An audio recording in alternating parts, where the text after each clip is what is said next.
from the CBS Bay Area studios, this is KPIX 5 News. Welcome back. It's just about 6:30. Good morning. I'm Devin Fehely. And I'm Julie Watts. New this morning, a dramatic rescue at a popular Orange County beach after a 10-year-old boy falls off a steep cliff. It happened around 6:30 last night at Pirates Cove Beach in Corona Del Mar. A critical care nurse happened to be on the beach with friends. She found the boy laying on his back, conscious and breathing.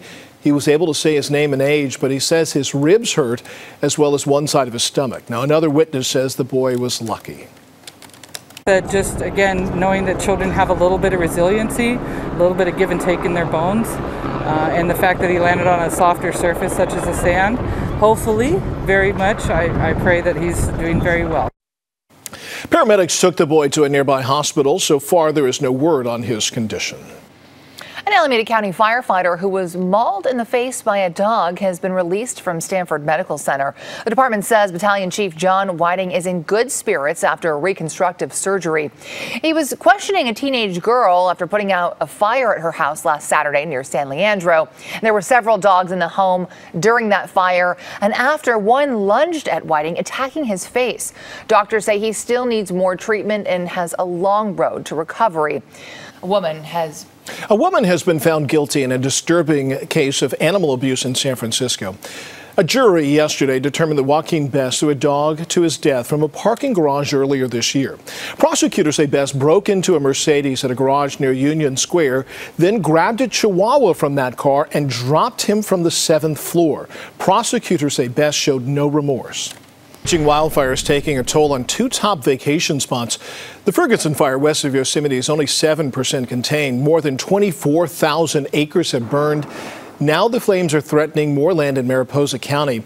The scenic Glacier Point Road is closed. It's being used as a staging area for firefighters. People in the surrounding areas have already been evacuated. And take a look at this. Smoke from the fire has reached as far as Lake Tahoe, 4 hours north. Yesterday, people beat the summer heat at the lake. Now, others trained for a race scheduled for later today, but the sky remained gray and hazy as smoke poured in from miles away. It's rough. It's dusty and smoky. So you're out here running and the dust gets you at first. And then once you get out there, it's a little bit smoky and you're just trying to keep in your zone. Now, so far, Lake Tahoe's air quality is moderate. Now, not too far away in Reno, it's pushing an unhealthy level as smoke moves in there. Vigils were held in Branson, Missouri yesterday to honor 17 people killed when a tourist boat sank in a nearby lake. Among those killed, 9 members from a family from Indiana. 2 people from that family survived.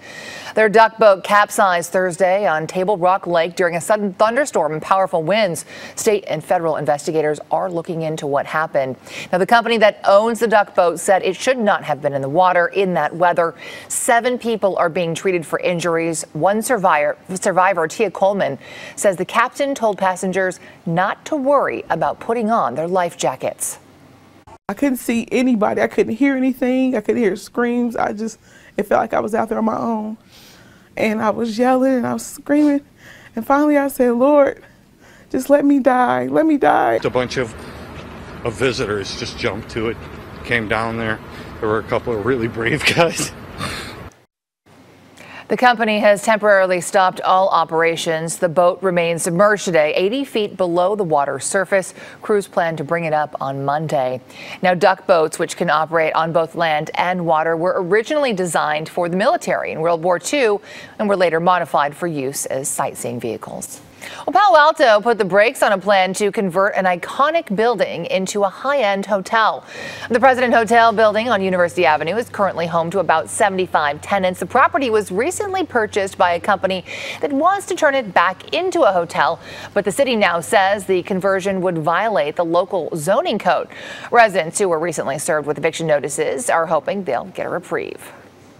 We made this our home, and it would be appreciated for others to recognize that. The residents are now hoping to get an extra year, if not more, and some tenants have already cut their losses and moved out. A Fox News talk show host who's been dating Donald Trump Jr. is leaving the network and plans to stump for Republican congressional candidates. Kimberly Guilfoyle was once married to Lieutenant Governor Gavin Newsom back when he was mayor of San Francisco. Now, lately, she's been co-hosting The Five on Fox News and dating Donald Trump Jr. after he separated from his wife. According to CNN, Guilfoyle is likely to join a nonprofit called America First Policies, which supports the president. Hi, everybody. A's and Giants waged battle against each other. But before I get to that, going off script a little bit, because the A's and the New York Mets are finalizing a deal on a trade that would bring closer Jerry Familia, pretty good closer, pretty good pitcher, from New York to Oakland. He'd be a great setup man for the A's closer, who is Blake Trinan.